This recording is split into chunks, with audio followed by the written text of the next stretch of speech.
ہمارے ملک میں جو ہزارہ کمیونٹی کے لوگ ہیں، شاید سب سے زیادہ ظلم ان کے اوپر ہوا ہے۔ ان کو ٹارگٹ کیا گیا، اور خاص طور پہ پچھلے 20 سال میں 9/11 کے بعد ان کے اوپر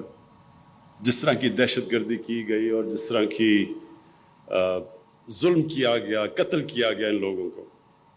کسی اور کمیونٹی کے اوپر اس طرح کا پاکستان میں ظلم نہیں ہوا۔ اور میں کئی دفعہ گیا بھی، جب وہاں بڑے بڑے سانیہ ہوئے میں ان کے ساتھ گیا بھی، میں نے ان کا خوف بھی دیکھا ہوا ہے۔ تو جب یہ ابھی انسیڈنٹ ہوا مچھ کے اندر، یہ جو ہمارے کوئلہ کی کانوں کے اوپر مزدور کام کر رہے تھے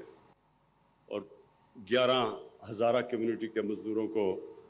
بڑی بے دردی سے قتل کیا گیا، تو میں اس کے اوپر پہلے تو ایک چیز آپ کو بتا دوں کہ یہ ایک اس سازش کا حصہ ہے جو کہ میں پچھلی مارچ سے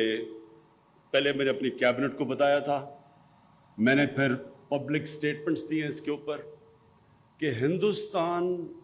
پوری طرح پاکستان کے اندر انتشار پھیلانے کی کوشش کر رہا ہے، اور ایک جگہ ہے سیکٹیرین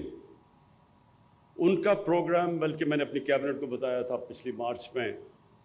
کہ شیعہ اور سنی کے علماء کو قتل کرنا اور ان کے اندر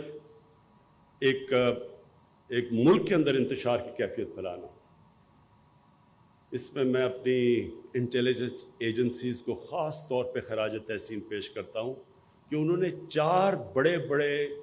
یہ جو دہشت گردی کے ایونٹس ہونے لگے تھے اور ایک اسلام آباد کے باہر،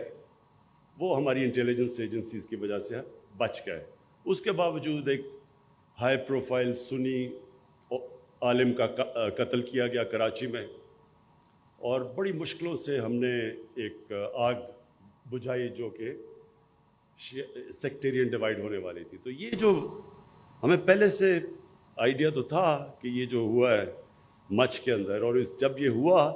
تو میں نے سیدھا اپنے انٹیریئر منسٹر کو بھیجا کوئٹہ، اور انہوں نے بڑی انٹریکشن کیا۔ پھر میں نے اپنے 2 فیڈرل منسٹرز کو بھیجا، اور ان کو ہزارہ کمیونٹی کو یہ بتانے کے لیے کہ یہ گورنمنٹ پوری طرح ان کے ساتھ کھڑی ہے، کیونکہ ہمیں پتہ ہے، مجھے خاص طور پہ پتہ ہے کہ ان کے اوپر کس طرح کے پیچھے ظلم ہوئے ہیں۔ اور میں نے ان کو ایشورٹی دی کہ ہم ان کی ہر قسم کی جو بیچارے لوائقین ہیں، اب ان کے گھروں میں جو کمانے والے تھے وہ مار دیے انہوں نے، تو میں نے ان کو ایشورٹی دی کہ ہم ان کو پوری طرح کمپنسیٹ بھی کریں گے، ان کا ہم پوری طرح دھیان بھی رکھیں گے۔ تو کل تک سب ڈیمانڈز مان چکے ہیں، جو بھی ڈیمانڈز انہوں نے کی ہم سب مان چکے ہیں۔ اور میں پھر آج یہ اب اس پلیٹ فارم سے کہہ رہا ہوں کہ اگر آج اب ان کو دفناتے ہیں، میں آج کوئٹہ جاتا ہوں اور لوائقین کو ملتا ہوں۔